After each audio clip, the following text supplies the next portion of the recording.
Hello दोस्तों, कैसे हैं आप सभी लोग। एक बार फिर से स्वागत है आपका हमारे YouTube channel study with Yogesh में। आज आप लोगों का आरओ की क्लास है जिसमें हम लोग सरकारी पत्र और उसके प्रारूप के बारे में स्टडी करेंगे। और जो आपका हिंदी का सिलेबस है उसका क्वेश्चन नंबर 3 देखना आप, ठीक है। क्वेश्चन नंबर 3 में उसने क्या दिया है, सरकारी व अर्ध सरकारी पत्र। सबसे पहले ये पता होना चाहिए कि क्वेश्चन क्या आएगा इससे, ठीक है।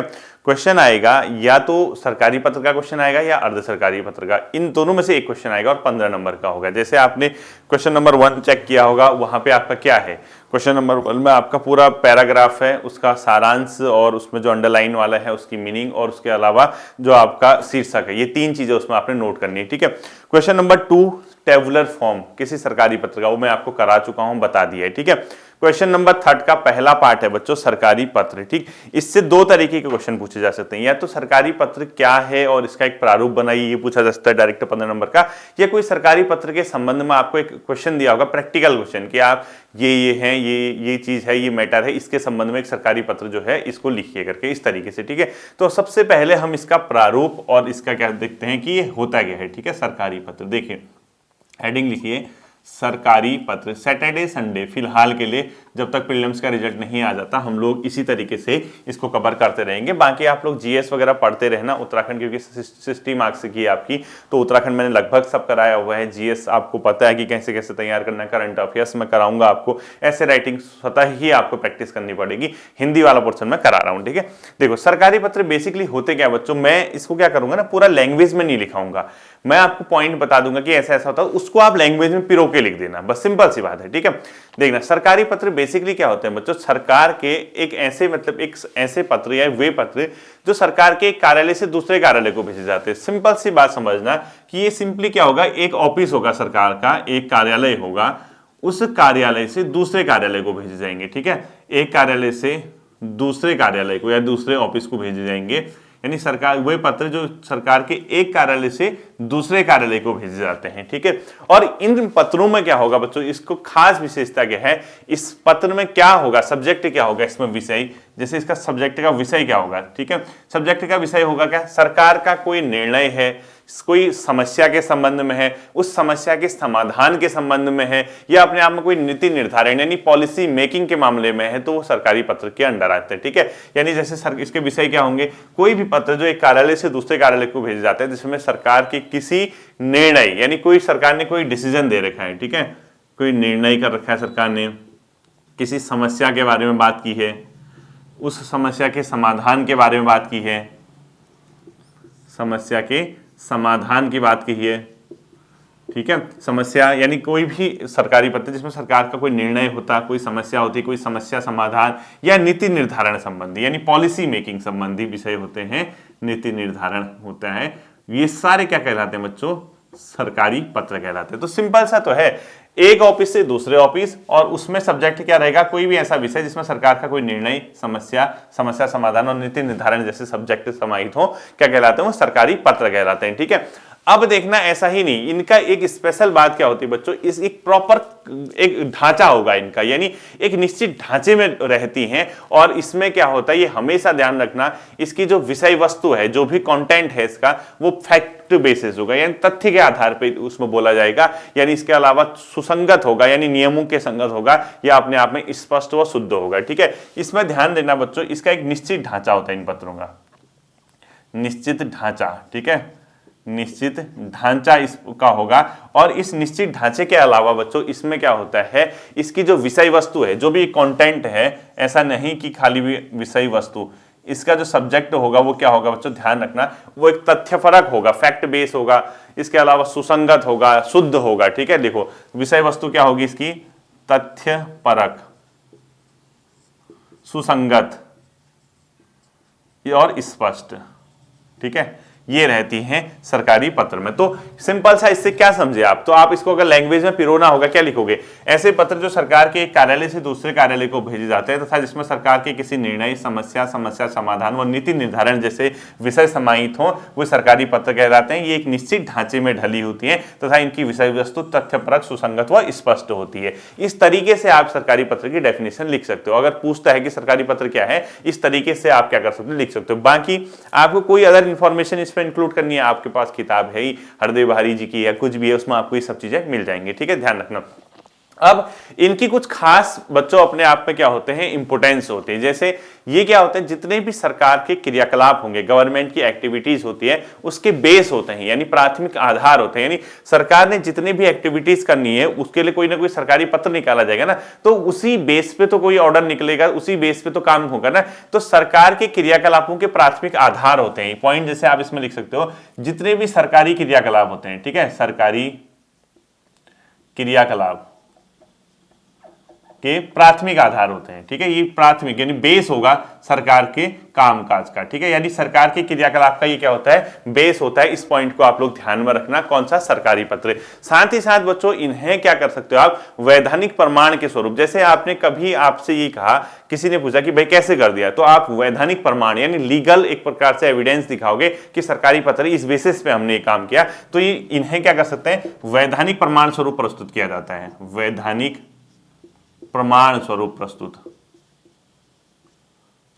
प्रस्तुत यानी कहीं ना कहीं इनको आप लीगल एक प्रकार से क्या मान सकते हैं, मतलब प्रमाण। ठीक है, वैधानिक प्रमाण स्वरूप इन पत्रों को आप लोग क्या कर सकते हैं, प्रस्तुत कर सकते हैं। इसीलिए हमने ऐसा किया, तब पता चलेगा। ठीक है, भविष्य के संबंध में, यानी जैसे ये लेटर आज जारी हुआ, फ्यूचर के मैटर में ये लेखकी अनुरक्षण का काम भी करते हैं। यानी लेखकी अनुरक्षण मतलब आपके पास पता होना चाहिए, आपका रिटर्न होना चाहिए, हमने ये काम इसलिए किया, इसलिए हमारे पास है। ऑडिट टाइप जब कभी होगा कि एक प्रकार से ऑडिट हो रहा है या किसी भी काम में ऐसा क्यों हुआ, किस तरीके से हुआ, इन सभी काम में प्रयोग किए जाते हैं। यानी लिखो, भविष्य के संदर्भ में लेखकी अनुरक्षण का कार्य करते हैं।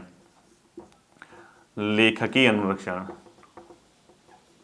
ठीक है, भविष्य के संबंध में लेखिकी अनुरक्षण का ये कार्य भी करते हैं। कौन से, अपने आप में सरकारी पत्र। ठीक, साथ ही साथ बच्चों ये बहुत ज्यादा विस्तृत और प्रचलित पत्र होते हैं। ठीक है, बहुत ज्यादा क्या होगा, विस्तृत होगा, बहुत लेंदी पेपर होता है, बहुत फेमस होते हैं, विस्तृत व प्रचलित होते हैं। ये बहुत ज्यादा विस्तृत व प्रचलित पत्र होते हैं। ठीक है, ये इसके मेन पॉइंट आपको ध्यान रखना होगा कि सरकारी पत्र में क्या क्या चीजें आप लोग इंक्लूड कर सकते हो। यानी इस तरीके से इन्हीं को आप अगर लैंग्वेज के रूप में पिरोएंगे तो आपका काम क्या हो जाएगा, इजी हो जाएगा। ठीक है, इसको ध्यान रखना।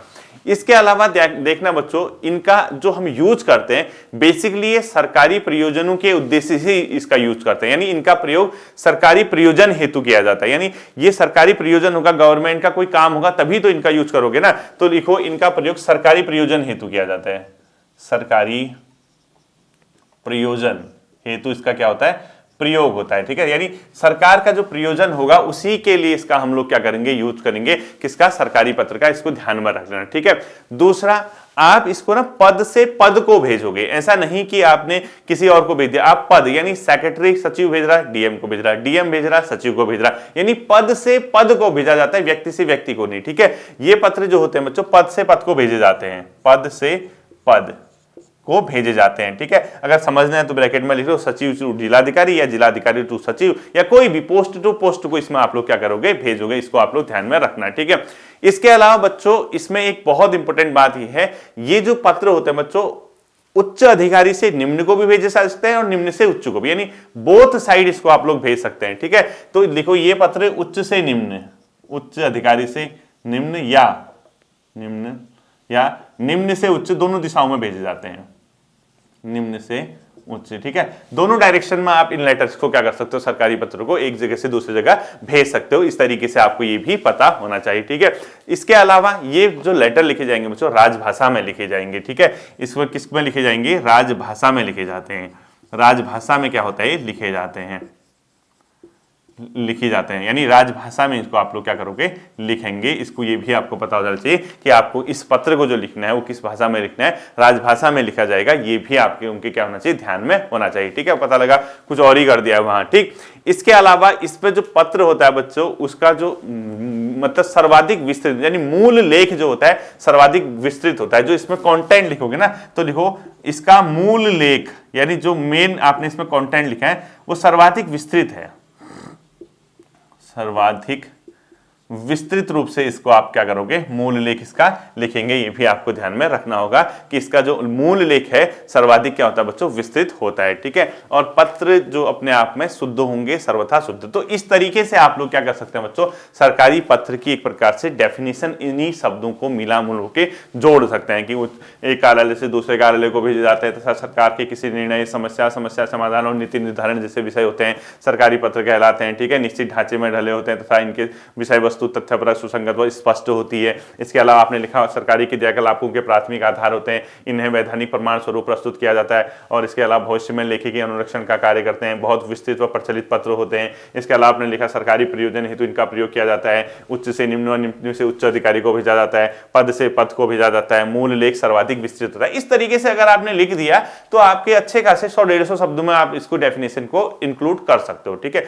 और ध्यान रखना ये ज्यादा इंपॉर्टेंट नहीं है, इसका प्रारूप इंपॉर्टेंट है, क्योंकि 10 नंबर तो आपके प्रारूप के हैं, 5 नंबर इसका मिल देगा हो, ठीक है। तो ये ज्यादा आप थोड़ा बहुत भी इसको इस तरीके से अगर आप पिरो लेंगे अपने लैंग्वेज में तो आपका काम बन जाएगा, ठीक है। बहुत ज्यादा परेशान होने की जरूरत नहीं है, ठीक। एक लेकिन लैंग्वेज सही तरीके से लिखना। अब आता है बच्चों इसका प्रारूप, क्योंकि वो क्वेश्चन इसी तरीके से पूछता है कि प्रारूप क्या होगा करके, ठीक है। प्रारूप वगैरह इसके बारे में पूछता है तो हम लोग इसको क्या कर देते हैं, प्रारूप बना देते हैं, ठीक। अब देखना बच्चों इसका प्रारूप जो सरकारी पत्र का होगा वो किस तरीके से बनाया जाएगा, ठीक है। प्रारूप लिख लो आप, इसका जो ड्राफ्ट होता है, तो ड्राफ्ट में आप यहां पे सबसे जो प्रारूप होगा यहां पे आप पत्रांक लिखेंगे, ठीक है, यानी पत्र संख्या या पत्रांक जो भी लिखते हो, ठीक है। पत्र संख्या ये इस तरीके से आएगा, ये डैश डैश डैश डैश हो जाएगा, ठीक है। पत्र संख्या इस तरीके से लिखोगे। इसी के नीचे आप स्थान व दिनांक लिख सकते हैं, ठीक है। यहाँ पे क्या लिख सकते हैं, स्थान जो भी है और यहाँ पे आप दिनांक लिख सकते हैं, ठीक है। इस तरीके से आप सरकारी पत्र को प्रारूप को तय कर सकते हैं, ठीक। यहां सबसे पहले बच्चों आपको क्या लिखना है, इसमें प्रेषक का नाम, यानी भेजने वाला कौन है। ये प्रेषक इस तरीके से आएगा। आप यहाँ पे अब देखना, जैसे आप अपनी कॉपी में लिखोगे ना, अब मेरे पास तो स्पेस नहीं है, मैं क्या करूंगा, मैं इसी के सीध में लिखूंगा, लेकिन आप इसके सीध में मत लिखना। आपका जहां दिनांक खत्म हो रहा है ना उसके नीचे से शुरुआत करना, ठीक है। ध्यान से समझना, मेरे पे स्पेस कम है, अगर मैं यहाँ नीचे लिखूंगा आपको दिखेगा नहीं। मैंने क्या कहा, आपने टॉप में ये लिख दिया, इसके दिनांक के बाद यहाँ पे जो नीचे यहाँ से हो रहा है, यानी दिनांक से थोड़ा नीचे से आप शुरुआत करोगे, मैं ऊपर ही लिख दूंगा, ठीक है। ध्यान रखना, इसमें जो सबसे पहले यहाँ ऊपर लिखा जाएगा प्रेषक, यानी भेजने वाला कौन है, ठीक है। भेजने वाला कोई आदमी होगा, उसका नाम होगा, उसका पदनाम होगा और इसका स्थान होगा। इस तरीके से आप लोग इसको प्रेषक के नाम लिखोगे। इसके अलावा किसको आप लोग भेज रहे हो, सेवा में, ठीक है, उसका कोई नाम वगैरह और उसका पदनाम वगैरह, ठीक है, यानी पदनाम और नाम फुल स्टॉप कर दोगे। इसके अलावा तीसरा जो लिखोगे बच्चों, विषय। सीधे सीधे इसमें विषय क्या है, यानी सब्जेक्ट आप इसमें कौन सा इंक्लूड करेंगे, ठीक है। विषय क्या होगा, इस तरीके से हाँ विषय का प्रारूप आ जाएगा, ठीक है। इसके साथ महोदय, ठीक है, सेवा में के ठीक नीचे महोदय, यहां आप क्या लिखोगे, महोदय, कॉमा अगले लाइन से मुझे यह कहने का निर्देश हुआ है कि, बस जो भी लिखो, मुझे यह कहने का निर्देश हुआ है कि, इस तरीके से आप, ठीक है। बस यहां से क्या करोगे, अब जो भी सब्जेक्ट है, सब्जेक्ट लिखने की जरूरत है नहीं क्योंकि हमें तो सिर्फ प्रारूप चाहिए, इस तरीके से खत्म कर दोगे, ठीक है। एक आध लाइन लिखोगे, एक लाइन ये, एक दूसरा पॉइंट भी लिख सकते हो, डैश डैश डैश डैश करके खत्म कर सकते हो। ये इसका प्रारूप। अब लास्ट में क्या करोगे, देखना हस्ताक्षर होने हैं बच्चों, भवदी हस्ताक्षर नाम व पदनाम, ठीक है। यहां पे क्या लिखोगे, जैसे आपका लेटर एंड हो गया, यहां लिख दोगे भवदी, उसके ब्रैकेट में नाम, भवदी के बाद पहले हस्ताक्षर, ठीक है, हस्ताक्षर, उसके ब्रैकेट में नाम, देन उसके नीचे पदनाम, ठीक है। उसके नीचे क्या लिखोगे, पदनाम। इतना दिख पा रहा है आपको, ये लास्ट वाला इतना नहीं दिख रहा होगा ना, देखो थोड़ा ऊपर लिख देता हूं, ठीक है, थोड़ा और छोटा लिख देता हूं। देखो लास्ट में क्या करोगे, सपोज आपका जहां पे एंड हो रहा है ना, एंड के फिर एक लाइन छोड़ के बगल में, यानी ठीक आपका लेफ्ट, ये राइट हैंड साइड पे, ठीक है। जैसे आपने यहाँ पे भवदी लिखा, अब मेरे पे स्पेस नहीं है, ठीक है, भवदी के बाद हल्का सा हस्ताक्षर ह लिख दिया मैंने, ठीक है, ब्रैकेट में नाम, देन पदनाम। बस इसको इस तरीके से आप लोग क्या कर दोगे, एंड कर दोगे। यानी कहीं ना कहीं भेजने वाला, किसको भेजा जा रहा, सेवा, विषय, महोदय। अब कंफ्यूज मत करना, कई जगह आपको क्या दिखेगा, कई लेटर में पत्र संख्या यहां दिखेगा जहां आपको बताया था, और इस जहां पे आपने ये विषय लिखा, इसके ठीक ऊपर यहां पे सेवा में, आपने सेवा में लिखा ना, सेवा में के बाद जैसे आपने प्रेषक लिखा ये और विषय, विषय के ठीक ऊपर इस साइड भी आपको स्थान व दिनांक दिख सकता है, ठीक है। कंफ्यूज मत होना, स्थान व दिनांक, यहां भी चल जाएगा, कोई दिक्कत नहीं है, इस तरीके से यहां भी चल जाएगा। और पत्र संख्या बस ऊपर ही करना है, ठीक है, आप ऐसा ही जो कर लो, लोग खाली कंफ्यूज हो जाओगे। तो पत्र संख्या ऐसा जहां पे करते हो ऊपर भी चल जाएगा, ये पत्र संख्या, स्थान व दिनांक, ठीक, सेवा में के बाद विषय महोदय और नीचे भवदीय हस्ताक्षर नाम पदनाम, ठीक। इस तरीके से हम लोग क्या करते हैं बच्चों, सरकारी पत्र का एक प्रारूप बनाते हैं अपने आप पे। तो प्रारूप बनने के बाद आप क्या करोगे, नीचे चाहो तो प्रतिलिपि भी भेज दो, कई बार प्रतिलिपि भी भेजी जाती है, ठीक है। प्रतिलिपि क्या होती है, इसी लेटर की जो है कॉपी होती है, यानी इसी लेटर की कॉपी होती है। जब आपका पदनाम खत्म हो गया, पदनाम के बाद आप चाहो तो यहां प्रतिलिपि भी लिख सकते हो। प्रतिलिपि किस किस को आप उसकी प्रतिलिपि भेज रहे हैं, ठीक है, एक दो लोगों को भेजा, जैसे प्रतिलिपि के नीचे, प्रतिलिपि के ठीक नीचे जैसे प्रतिलिपि लिखा है, एक इस आदमी को भेज दी हमने, 2 इस आदमी को भेज दी, 3 इस आदमी को भेज दी, बस। और 3 ऐसा करने के बाद जब प्रतिलिपि आपकी एंड होगी, यहां पे फिर आप क्या कर दो, आज्ञा से, वो आप नीचे करना है, ठीक है, आज्ञा से। आज्ञा से के बाद क्या करोगे, सीधे उसके नीचे हल्का सा हस्ताक्षर के लिए स्पेस छोड़ के हस्ताक्षर और पदनाम, ठीक है, इस तरीके से। बस आप इस तरीके से इसके प्रारूप को बनाओगे। अब कंफ्यूज मत होना, क्योंकि मेरे पे स्पेस नहीं है इसलिए मैं दिखा नहीं पा रहा। जैसे प्रेषक आपने सबसे ऊपर लिखा सेवा में, और वहां पत्र संख्या, स्थान व दिनांक की तरह लिखा, विषय महोदय, मुझे कहने का ये एंड करना, और एंड होने के बाद इस कोने पे भवदी, फिर हस्ताक्षर नाम पदनाम जैसे होगा, फिर उसके बाद जैसे पदनाम एंड हो गया, उसके नीचे पदनाम के बाद एक लाइन छोड़ के इस कोने पे प्रतिलिपि लिखना, उसके नीचे 1 2 3, और नीचे 1 2 3 करने का जहां भवदी लिखा है उसके ठीक नीचे सीध में 1 2 3 एंड जब हो गया ना, भवदी लिखा है जहां, उसके ठीक नीचे आज्ञा से ब्रैकेट में हस्ताक्षर और पदनाम। बस इतना ही आपका सरकारी पत्र का प्रारूप होता है। तो आपका अगर ये क्वेश्चन आ गया, ये आपके 15 नंबर पक गए समझ लो, घर घर में ही, ठीक है। इसको कोई दिक्कत परेशान मत होना है। तो इस तरीके से आप लोग इसको 15 नंबर का काम अपना इजीली कर सकते हैं। तो नॉर्मल सरकारी पत्र क्या होता है, इसका एक प्रारूप बनाइएगा तो आपका ये काम हो जाएगा, ठीक है। नेक्स्ट टाइम हम अर्ध सरकारी पत्र क्या कहते हैं, इसका एक प्रारूप बना लेंगे। बस क्या टेंशन लेना है, बस खुश रहो, मस्त रहो, मौज करो और स्टडी करते रहो, ठीक है। फिर मिलता है अगले सेशन पे, अपना ध्यान रखिएगा। Thank you.